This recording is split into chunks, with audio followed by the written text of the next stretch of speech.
22 अप्रैल 2025 को Indian administered Kashmir के एक खूबसूरत हिल स्टेशन पहलगाम की शांत सुंदरता टूट गई। एक भयानक आतंकी हमले ने शहर के बीचों बीच तबाही मचा दी, जिससे मौत और विनाश का मंजर दिखाई दिया।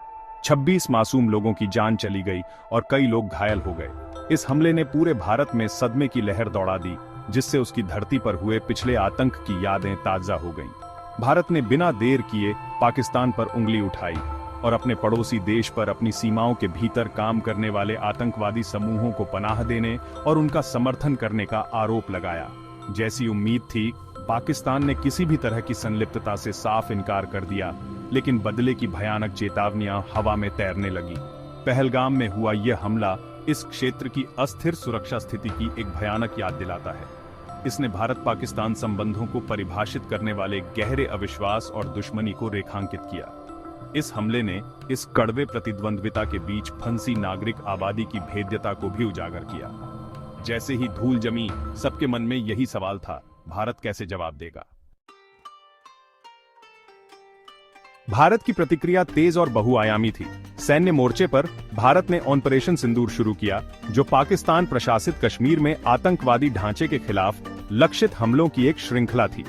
भारतीय अधिकारियों ने इस बात पर जोर दिया कि हमले पाकिस्तानी सैन्य प्रतिष्ठानों पर निर्देशित नहीं थे, बल्कि पूरी तरह से आतंकवादी शिविरों और लॉन्च पैड को नष्ट करने पर केंद्रित थे। भारतीय वायुसेना ने अपने उन्नत लड़ाकू विमानों और ड्रोन तकनीक का उपयोग करके सटीक हवाई हमले किए। साथ ही भारत ने पाकिस्तान पर आर्थिक शिकंजा कसा। पाकिस्तान से सभी प्रत्यक्ष और अप्रत्यक्ष आयात पर पूर्ण प्रतिबंध लगा दिया गया। भारत के आर्थिक हमले का उद्देश्य पाकिस्तान की पहले से ही नाजुक अर्थव्यवस्था को पंगु बनाना था।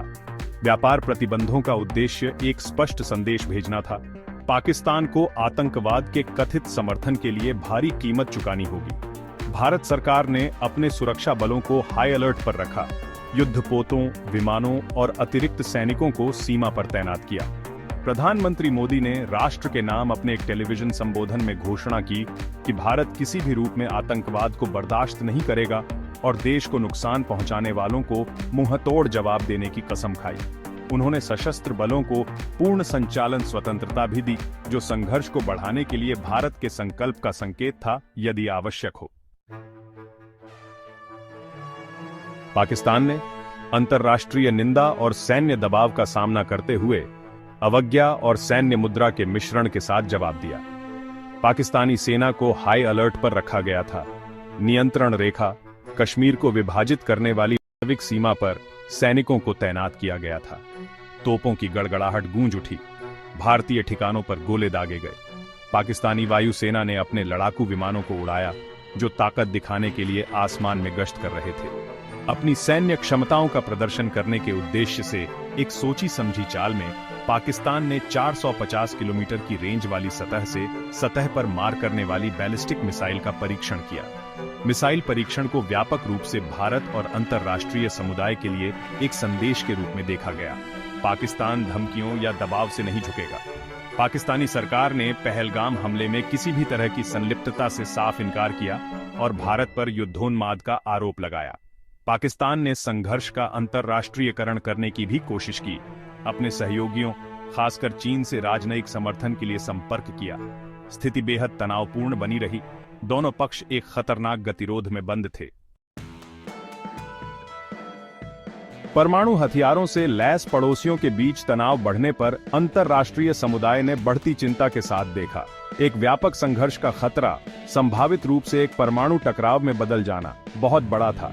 संयुक्त राज्य अमेरिका ने अन्य विश्व शक्तियों के साथ दोनों पक्षों से संयम बरतने और बातचीत में शामिल होने का आग्रह किया।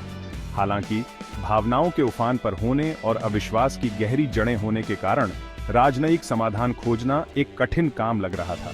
विशेषज्ञों ने चेतावनी दी कि एक सीमित संघर्ष में भी नियंत्रण से बाहर होने का जोखिम होता है। दक्षिण एशिया की स्थिति खतरनाक बनी रही, लाखों लोगों का भाग्य अधर में लटका रहा। अंतर्राष्ट्रीय समुदाय चुपचाप खड़ा नहीं रह सकता था, क्योंकि दो परमाणु सशस्त्र राष्ट्र कगार पर आ गए थे। शांतिपूर्ण समाधान की आवश्यकता पहले कभी इतनी जरूरी नहीं थी।